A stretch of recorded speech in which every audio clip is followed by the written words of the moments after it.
Everyone, welcome back to Manu teachers channel. So మన ఛానల్లో English subject అనేది start చేశాము.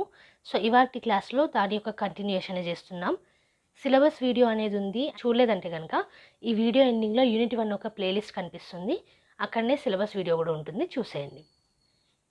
సో కొత్తగా ఛానల్ని విజిట్ చేసిన వాళ్ళు సబ్స్క్రైబ్ చేసేసుకొని మన ఛానల్లో రెగ్యులర్ వీడియోస్ అనేటివి అప్లోడ్ చేస్తూనే ఉంటాము. సో ఏ వీడియో కూడా మిస్ కాకుండా చూడాలంటే కనుక సబ్స్క్రైబ్ చేసుకొని పక్కనే ఉన్న బెల్ ఐకాన్ని ప్రెస్ చేయండి. So coming to the class, nature of English language. So already maths class చూసిన వాళ్ళకి తెలుస్తుంది, అండ్ అలాగే ప్రతి ఒక్క సబ్జెక్ట్లో నేచర్ ఆఫ్ ద సబ్జెక్ట్ అనేది ఉంటుంది. సో అలాగే ఇక్కడ లాంగ్వేజెస్లో కూడా నేచర్ ఆఫ్ ఇంగ్లీష్ లాంగ్వేజ్ గురించి మనకి టాపిక్ అయితే ఉంది. ఓకే, సో ఇక్కడ చూసుకున్నట్టయితే language has been defined in various ways. So language అనేది డిఫరెంట్ వేస్లో డిఫైన్ చేయడం జరిగింది.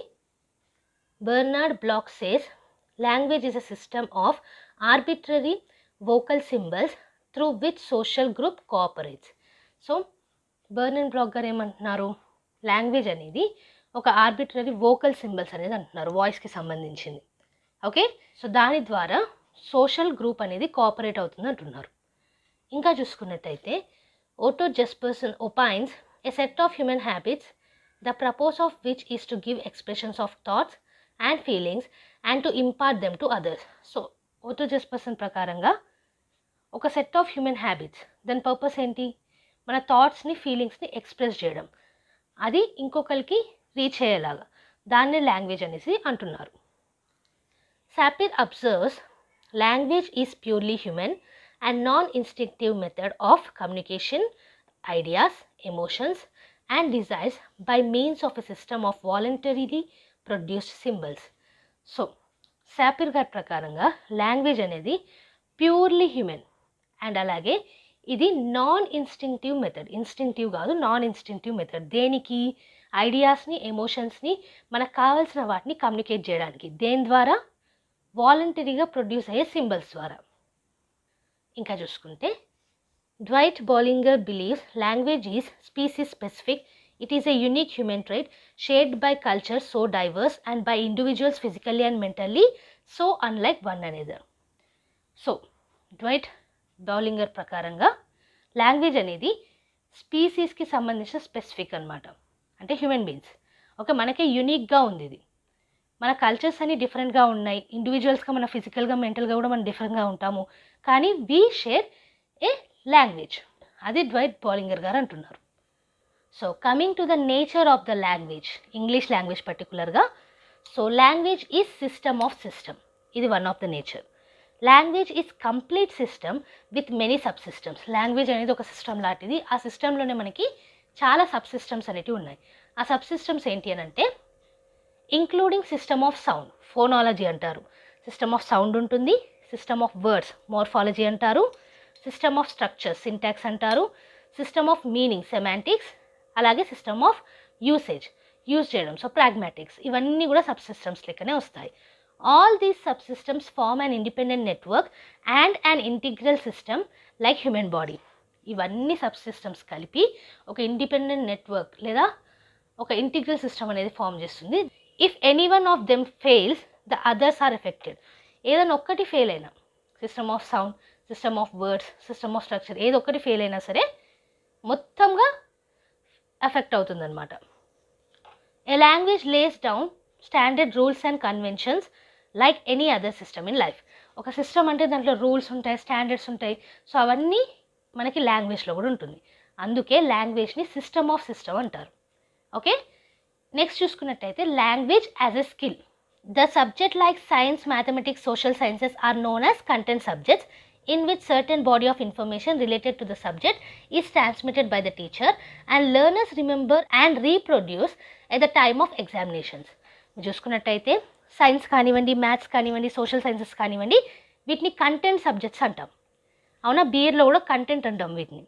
సో ఈ కంటెంట్ సబ్జెక్ట్స్లో మనకి ఇన్ఫర్మేషన్ అనేది ఉంటుంది సబ్జెక్ట్కి సంబంధించి, ఆ ఇన్ఫర్మేషన్ని టీచర్ స్టూడెంట్స్కి ట్రాన్స్మిట్ చేస్తారు. స్టూడెంట్స్ దాన్ని గుర్తు తెచ్చుకొని రీప్రొడ్యూస్ చేస్తూ ఎగ్జామ్స్లో పర్ఫామ్ చేస్తారు. సో ఇది అబౌట్ ద సబ్జెక్ట్స్. మరి మనం లాంగ్వేజ్ చూసుకున్నట్టయితే language on the other hand is a skill subject, ఇది స్కిల్కి సంబంధించి అవుతుంది. ఈ మనకి మిగతా సబ్జెక్ట్స్ ఏమో కంటెంట్ సబ్జెక్ట్స్ అయితే లాంగ్వేజెస్ ఏమో స్కిల్ సబ్జెక్ట్స్ కిందకి వస్తాయి. Learning a language especially spoken form is like learning how to cycle or driving as they develop through experience. మనకు ఆల్రెడీ తెలుసు స్కిల్, ఒక సైకిల్ నడపడము, ఓకే, సో ఒక డ్రైవింగ్ నేర్చుకోవడము, ఇదంతా స్కిల్ కిందకు వస్తుంది. అది సపరేట్ ఎక్స్పీరియన్సెస్ తోటి బిల్డప్ అవుతూ ఉంటుంది. సో అలాగే స్పోకెన్ ఇంగ్లీష్ కానివ్వండి లేదా జనరల్గా లాంగ్వేజ్ నేర్చుకోవడం కానివ్వండి ఎక్స్పీరియన్స్ ద్వారానే బిల్డప్ అవుతుంది. అందుకే language is a skill subject. Cycling in real setting is different from learning the rules of cycling. So ప్రాక్టికల్గా సైకిల్ చేయడం వేరు, ప్రాక్టికల్గా బైసైకిల్ని రైడ్ చేయడం వేరు, ఆ బైసైకిల్ రైడ్ చేసే రూల్స్ నేర్చుకోవడం వేరు, అవునా? Similarly using a language is different from learning the rules of the language. Same అదే విధంగా లాంగ్వేజ్ని యూజ్ చేయడం వేరు, దాని యొక్క రూల్స్ని నేర్చుకోవడం వేరు. Okay, speaking is first learned as habit automatically by imitation and constant practice. So మాట్లాడడం అనేది మనం సహజంగా నేర్చుకుంటాం, ఓకే, అబ్జర్వేషన్ ద్వారా కానివ్వండి, కాన్స్టెంట్ ప్రాక్టీస్ ద్వారా కానివ్వండి, లేదా ఇమిటేషన్ ద్వారా. We learn to speak by speaking, not by studying the words or grammar of a language from a dictionary or grammar books, learning about a language. So, మాట్లాడటం అనేది grammar నేర్చుకొని, words నేర్చుకొని, dictionary refer చేసి ఇలా కాదు కదా నేర్చుకునేది. మాట్లాడడం సహజంగా వచ్చేస్తుంది అబ్జర్వ్ చేయడం ద్వారా, ఇమిటేషన్ ద్వారా. సో అదే learning about a language. To acquire the skill of speaking, the speed and facility in listening and producing the language are major consideration, not mere giving or taking of information. So మాట్లాడడానికి information తీసుకోవడమే కాదు, main thing ఏంటంటే మీరు ఎలా వింటున్నారు, ఏ స్పీడ్లో వింటున్నారు, so ఏ స్పీడ్లో ప్రొడ్యూస్ చేయగలుగుతున్నారు లాంగ్వేజ్ని. సో ఇది important. Language involves A complex of sub skills and it is in this complexity that language learning differs from other skills like swimming and driving. So language నేర్చుకోవాలంటే దానిలో మనకి మళ్ళీ సబ్ స్కిల్స్ అనేవి ఉన్నాయి. ఇప్పుడు swimming అన్న driving అన్న ఒకటే స్కిల్ ఉంటుంది, అది నేర్చేసుకుంటాం. కానీ లాంగ్వేజ్ నేర్చుకోవాలంటే దానిలో ఉన్న సబ్ స్కిల్స్ కూడా మనకు తెలిసి ఉండాలి, అందుకే అది డిఫరెంట్ అనమాట స్కిల్స్ నేర్చుకునే దాంట్లో. Whereas most of the skills involve only a part of the human faculty, the use of language calls for contribution of the whole personality. So మీరు మాట్లాడే విధానం అనేది మీ హోల్ పర్సనాలిటీకి సంబంధించి ఉంటుంది. కానీ ఇప్పుడు సపోజ్ స్విమ్మింగ్ కానీ డ్రైవింగ్ కానీ ఇలాంటివి నేర్చుకున్నప్పుడు ఒక హ్యూమన్ బాడీ పార్ట్ అనేది లేదా ఒక హ్యూమన్ ఫ్యాకల్టీ అనేది పనిచేస్తుంది. కానీ లాంగ్వేజ్కి మనకి బ్రెయిన్ పనిచేయాలి, మాట్లాడడానికి నోరు పనిచేయాలి, టీత్ ఉండాలి, టంగ్ ఉండాలి, వినికిడి ఉండాలి, చాలా వస్తాయి అన్నమాట ఫ్యాక్టర్స్ ఇందులో. ఇంకా చూసుకుంటే we also need certain flexibility in relation to such a living thing like language which grows and evolves as a living organism does. So living organism ఎలా అయితే పెరుగుతూ వస్తుందో యాజ్ ఎ హ్యూమన్ బీయింగ్స్ మనం కూడా పెరుగుతూ వస్తాం, డెవలప్ అవుతుంటూ వస్తాం. అలాగే లాంగ్వేజ్లో కూడా కొంత ఫ్లెక్సిబిలిటీ అనేది ఉండాలి, ఓకే, డెవలప్ అవుతూ రావాలి, ఎవాల్వ్ అవుతూ రావాలి. English has evolved from primitive old English to modern dynamic language. English చూసుకున్నట్టయితే కూడా చాలా ఎవాల్వ్మెంట్, చాలా డెవలప్మెంట్ అనేది జరిగింది. సో ఓల్డ్ ఇంగ్లీష్ లాంగ్వేజ్ నుంచి మోడర్న్ డైనమిక్ లాంగ్వేజ్ దాకా తీసుకొచ్చాం. Okay, so language as a skill అంటే మీకు గుర్తు రావాల్సింది ఏంటి, ఇక్కడ రూల్స్ అండ్ రెగ్యులేషన్స్ కాదు, స్పీకింగ్, స్పోకెన్ ఇంగ్లీష్ మీద ఎక్కువగా ఫోకస్ అనేది ఉంది, which is a skill. Okay, language as communication, ఇది ఇంకొక nature. The community cooperates through language. A living language functions as social behaviour. So మనకు ఆల్రెడీ తెలుసు మనం కమ్యూనిటీ తోటి కోఆపరేట్ దేని ద్వారా చేస్తాము, లాంగ్వేజ్ ద్వారా చేస్తాము. సో లాంగ్వేజ్ అనేది సోషల్ బిహేవియర్ లాగా ఫంక్షన్ చేస్తుంది. It is means of giving information, directions and expressing one's own thoughts and feelings and it is a great source of aesthetic satisfaction. So simple అండి, communicate చేస్తున్నాం జనరల్గా అంతే. లాంగ్వేజ్ని use చేసి we are communicating, we are expressing our thoughts, we are expressing our feelings. Okay, అలాగే మనకు ఒక great aesthetic satisfaction కూడా దొరుకుతుంది because of the language we are using for communication. We cannot express our thoughts and ideas without a language. Language లేనిది ఎలా express చేస్తారు, body language అన్నా కావాల్సి వస్తుంది. Our language should be intelligible to others. So మనం use చేసే language ఒకరికి అర్థమయ్యేలా ఉండాలి, so that there is no breakdown of communication. So communication అనేది అక్కడే ఆగిపోకుండా ఉంటుంది. ఓకే, సో నెక్స్ట్ నేచర్ చూసుకున్నట్టయితే language is systematic. Language is systematic means that a language has a set of definite rules that governs it's use. So already తెలుసు లాంగ్వేజ్లో ఒక set of rules అనేవి ఉంటాయి. స్కిల్ లాగా నేర్చుకునేది స్పోకెన్ ఇంగ్లీష్, కానీ దానికి గ్రామర్ నేర్చుకోవాలంటే we have to come to the nature of language is systematic. Okay, first, all languages have grammar and it is this grammar that gives a structure or system to the language. ముందుగా ఏ భాష చూసుకున్నా, ఏ language చూసుకున్నా grammar అనేది ఉంటుంది. ఆ గ్రామరే మనకి structure system to the language ఇస్తుంది. Every language has a set of words and these words are derived from putting some speech sounds together. So ప్రతి ఒక్క లాంగ్వేజ్లో సెట్ ఆఫ్ వర్డ్స్ ఉంటాయి. ఆ వర్డ్సే మనకి కొన్ని స్పీచ్ సౌండ్స్ని టుగెదర్ చేస్తారు. Secondly, system governs the way in which words come together to form sentence. So secondly చూసుకున్నట్టయితే first of all ఏమో సెట్ ఆఫ్ వర్డ్స్ ఉంటాయి. సెకండ్లీ ఏంటి, అవి ఎలా మనం పెడుతున్నాము సెంటెన్స్లో అనేది కూడా మ్యాటర్ అవుతుంది. ఎగ్జాంపుల్లో చూసుకున్నట్టయితే in English if the first sound is a consonant K, the second sound cannot be another consonant, it has to B vowel. So one of the rule చూసుకున్నట్టయితే ఇంగ్లీష్లో ఫస్ట్ సౌండ్ ఏంటి, మనకి కాన్సనెంట్ ఉంది కే అని, అలాంటప్పుడు second sound అనేది మళ్ళీ consonant అవ్వకూడదు. It has to be the vowel sound. Okay, the words combine to form a sentence. ఇక్కడ చూసుకున్నట్టయితే దానికి ఎగ్జాంపుల్ లాగా I speak English very well. So ఇది కరెక్ట్ ఆర్డర్ మనకి. అదే దీన్ని ఆర్డర్ మార్చి చదవండి, I speak well English very, ఏమైనా అర్థవంతమైన మీనింగ్ వస్తుందా? రావట్లేదు. ఈ ఫస్ట్ సెంటెన్స్లో చూసుకున్నట్టయితే కాన్సనెంట్ తర్వాత వోవెల్ సౌండ్ వచ్చింది మనకి, కానీ ఇక్కడ అలా లేదు. ఓకే, సో అది మనం గమనించుతూ ఉండాలి. కొన్ని రూల్స్ అండ్ రెగ్యులేషన్స్ అనేటివి ఉంటాయి which is systematic. So language is systematic. Next చూసుకున్నట్టయితే లాంగ్వేజ్ ఈజ్ ఆర్బిట్రరీ. సో ఇక్కడ చూసుకుంటే it is arbitrary in a sense that each language chooses its own system of speech, sounds and has words for different objects. So language మనకి ఒకటే language ఉందా? ఇండియాలో మీరు చూసుకున్నట్టయితే ఎన్ని అఫీషియల్ లాంగ్వేజెస్ ఉన్నాయి మనకి, అవునా? సో ఒకటే లాంగ్వేజ్ అనేది లేదు. ఇంకా డైలెక్ట్స్ చూసుకున్నట్టయితే ఇంకా ఎక్కువగా ఉన్నాయి ఇండియాలో. సో లాంగ్వేజ్ అనేది డిఫరెంట్ లాంగ్వేజెస్ ఉన్నాయి. డిఫరెంట్ లాంగ్వేజెస్లో ఒకటే పదానికి డిఫరెంట్ మీనింగ్స్ ఉంటాయి, అవునా? సో అందుకే language is arbitrary. So arbitrary అంటేనే ఒక్కొక్క ర్యాండమ్ మీనింగ్ అనమాట. మీరు ఎగ్జాంపుల్లా చూసుకున్నట్టయితే the same objects in different languages, like ఒక క్యాట్ని తీసుకుందామండి. డిఫరెంట్ లాంగ్వేజెస్లో క్యాట్ని తెలుగులో ఏమంటాము? పిల్లి అంటాం, కన్నడలో బేకు అంటాం, తమిళ్లో పూనే అంటాం, మలయాళంలో కూడా పూనే అంటాం, హిందీలో బిల్లి అంటాం, అలాగే గుజరాతీలో బిల్లాడి అంటాం. సో ఇక్కడ మీరు చూసుకున్నట్టయితే పిల్లినే డిఫరెంట్ లాంగ్వేజెస్లో డిఫరెంట్ పేర్లతో పిలుస్తున్నాం. Thus we see that same animal has different names in different languages. This is called arbitrary. దీన్నే arbitrary అంటాం. So language is arbitrary. Next చూసుకున్నట్టయితే language is displacement.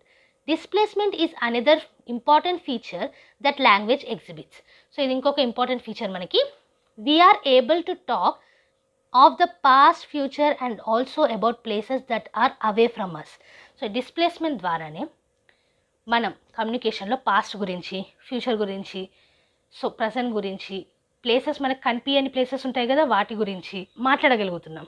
In other words, speech may be removed from us in terms of time and space. So speech అనేది మన దగ్గర time and space ఈ టర్మ్స్లో remove చేయొచ్చు.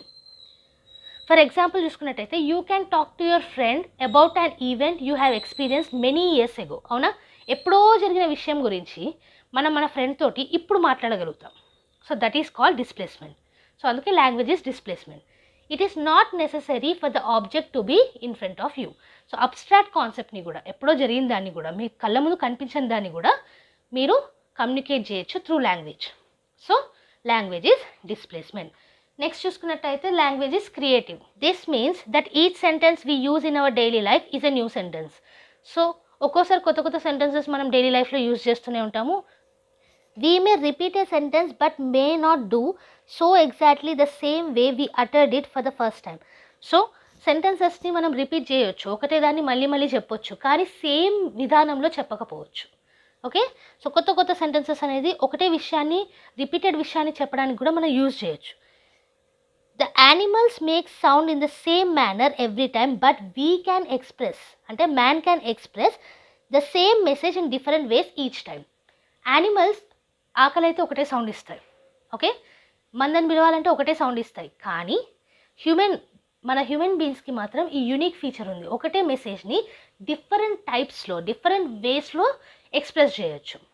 దీన్నే మనం క్రియేటివిటీ అంటాం. So language is creative. Next thing ఏంటంటే language is extendable. This feature of language help us to extend any sentence that is given to us. So మనకి ఇచ్చిన ఏ సెంటెన్స్నైనా మనం ఎక్స్టెండ్ చేయొచ్చండి. ఓకే, తెలిసే ఉంటుంది. ఒక ఆవు గురించి చెప్పమంటే ఆవుకి 2 కాళ్ళు ఉంటాయి, ఒక తోక ఉంటుంది, 2 కళ్ళు ఉంటాయి, ఇలా ఎక్స్టెండ్ చేస్తూ వెళ్తాం. ఒక ఎగ్జాంపుల్లా చెప్పాను, దీన్ని లిటరల్గా తీసుకోకండి. But language is extendable. Okay, ఇంకా చూసుకుంటే in other words we cannot set a standard length to a sentence. ఒక సెంటెన్స్కి ఇదే లెంత్ అనేసి మనం సెట్ చేయలేం. Okay, this feature also lens a language to be creative. So ఈ ఫీచర్ వల్ల language క్రియేటివ్గా కూడా మనం పరిగణించవచ్చు. The most famous of this is a song in English. ఒక ఎగ్జాంపుల్ ఇచ్చారు ఇక్కడ. This is the house that Jack built. ఒక సెంటెన్స్ ఉంది, ఏంటది? This is the house that Jack built. ఈ ఇంటిని జాక్ అనే వ్యక్తి నిర్మించాడు. This is the rat that lived in the house that Jack built. So అదే సెంటెన్స్లో ఒక ర్యాట్ ఉండేది, ఒక ఎలుక ఉండేది అనేది ఇన్వాల్వ్ చేశారు. మళ్ళీ this is the cat that chased the rat that lived in the house that Jack built. So దాంట్లోనే మళ్ళీ ఎలుక ఉండేది కదా, సో ఇది ఒక క్యాట్ అనేది మళ్ళీ ఇన్వాల్వ్ చేశారు. ఆ క్యాట్ ఈ ర్యాట్ని చేస్ చేస్తుంది అనేసి ఇన్వాల్వ్ చేశారు. సో ఇలా మనము లాంగ్వేజ్ని ఎక్స్టెండ్ చేస్తూ వెళ్ళొచ్చు అనమాట. We can continue these sentences by adding new element each time, making the previous sentence longer. మనకున్న సెంటెన్స్ని ఇట్లా లాంగర్ చేస్తూ వెళ్ళొచ్చు, కొత్త కొత్త పదాలని యాడ్ చేస్తూ. So language is extendable. Language is a symbol of human culture. Human culture కూడా language అనేది సింబల్ అవుతుంది. Language evolved as human being evolve. ఇంతకుముందే చూసాము, మనం ఎలా అయితే డెవలప్ అవుతూ వచ్చామో లాంగ్వేజ్ కూడా అలాగే డెవలప్ అవుతూ వచ్చింది. It represents the symbol of human culture and evolution. So మనం ఎలా అయితే ఎవాల్వ్ అయ్యామో మన లాంగ్వేజ్ కూడా అలాగే పెరుగుతూ వచ్చింది. సో ప్రిమిటివ్ ఓల్డ్ లాంగ్వేజ్ నుంచి ఇప్పుడు మోడర్న్ ఇంగ్లీష్ లాంగ్వేజ్ని మనం యూజ్ చేస్తున్నాం. ఇలా from birth to death human beings use language. పుట్టినప్పటి నుంచి చనిపోయేదాకా మనం లాంగ్వేజ్ అనేది యూజ్ చేస్తాము. Each community has got its own culture and its own language. ప్రతి ఒక్క కమ్యూనిటీలో వాళ్ళ కల్చర్ ఉంటుంది, వాళ్ళ ఓన్ లాంగ్వేజ్ అనేది ఉంటుంది. Language that we speak and use helps us to understand its culture. కల్చర్ని అర్థం చేసుకోవడానికి మనం మాట్లాడే లాంగ్వేజే హెల్ప్ చేస్తుంది. We are familiar with English and use the terms like thank you and sorry more often than others who have not learnt English. So English తెలియని వాళ్ళకంటే English తెలిసిన వాళ్ళు మీరు గమనించినట్టయితే థ్యాంక్ యూ, సారీ ఇలాంటి పదాలు ఎక్కువగా యూజ్ చేస్తూ ఉంటారు. సో దాని ద్వారా మీకు ఇంగ్లీష్ తెలుసు అనేది కూడా మనం తెలుసుకోవచ్చు. So language as a symbol of human culture. Next చూసుకున్నట్టయితే లాస్ట్ పాయింట్ ఇది మనకి. Language is pre verification. The language we use helps us to think. So మనం యూజ్ చేసే లాంగ్వేజ్లోనే మనం థింక్ చేస్తాం. Language helps us to imagine things and be creative. So మనం థింగ్స్ని ఇమాజిన్ చేసుకున్నప్పుడు క్రియేటివ్ అవుతాం. సో అక్కడ కూడా మనకి లాంగ్వేజ్ అనేది హెల్ప్ చేస్తుంది. Some of the examples are Panchatantra, Aesop's fables, all the fairy tales are creative and give expressions to our imagination. So language, ఏ లాంగ్వేజ్ అయితే మనము మాట్లాడుతున్నామో ఆ లాంగ్వేజ్లోనే థింక్ చేస్తాము, ఆ లాంగ్వేజ్లోనే ఇమాజిన్ చేస్తాము, ఆ లాంగ్వేజ్లోనే క్రియేటివిటీ చూపిస్తాము. సో అందులో కొన్ని ఎగ్జాంపుల్స్ చూసుకున్నట్టయితే పంచతంత్ర చూసే ఉంటారు మీరు. బెస్ట్ ఎగ్జాంపుల్ ఇది మనకి మన ఇమాజినేషన్ని పెంపొందించడానికి. ఓకే, ఇది ఇవాల్టి క్లాస్. ఇవాల్టి క్లాస్లో నేచర్ ఆఫ్ ఇంగ్లీష్ లాంగ్వేజ్ గురించి చూసాము. సో దీంట్లో డిఫరెంట్ పాయింట్స్ అనేవి చూసాము. లాంగ్వేజ్ అనేది సిస్టమ్ ఆఫ్ సిస్టమ్ అని, లాంగ్వేజ్ అనేది స్కిల్ అని, లాంగ్వేజ్ కమ్యూనికేషన్ లాగా ఎలా ఉంది, ఇలాంటివన్నీ కూడా చూసాము. సో యాజ్ యూ నో ఈ మొత్తం నోట్స్ కూడా కింద డిస్క్రిప్షన్ బాక్స్లో పీడిఎఫ్ రూపంలో అవైలబుల్ ఉంటుంది. లింక్ అనేది ప్రొవైడ్ చేస్తాము, అక్కడ నుంచి ఫ్రీగా డౌన్లోడ్ చేసుకోవచ్చు. సో ఛానల్ని కొత్తగా విజిట్ చేసిన వాళ్ళు సబ్స్క్రైబ్ చేసేసుకోండి. మన ఛానల్లో every Tuesday and Friday regular videos అనేవి అప్లోడ్ చేస్తాము. సో ఏ వీడియోస్ కూడా మీరు మిస్ కాకుండా చూడాలంటే కనుక సబ్స్క్రైబ్ చేసుకొని పక్కనే ఉన్న బెల్ ఐకాన్ ప్రెస్ చేయండి. ఈ నోట్స్ నచ్చినట్టయినా, వీడియో అర్థమైనట్టు అనిపించినా లైక్ చేయకుండా మాత్రం వెళ్ళకండి. అండ్ నెక్స్ట్ వీడియోతోటి మళ్ళీ కలుద్దాం. అంతవరకు eat, sleep, learn and repeat. And thank you for watching. Bye bye.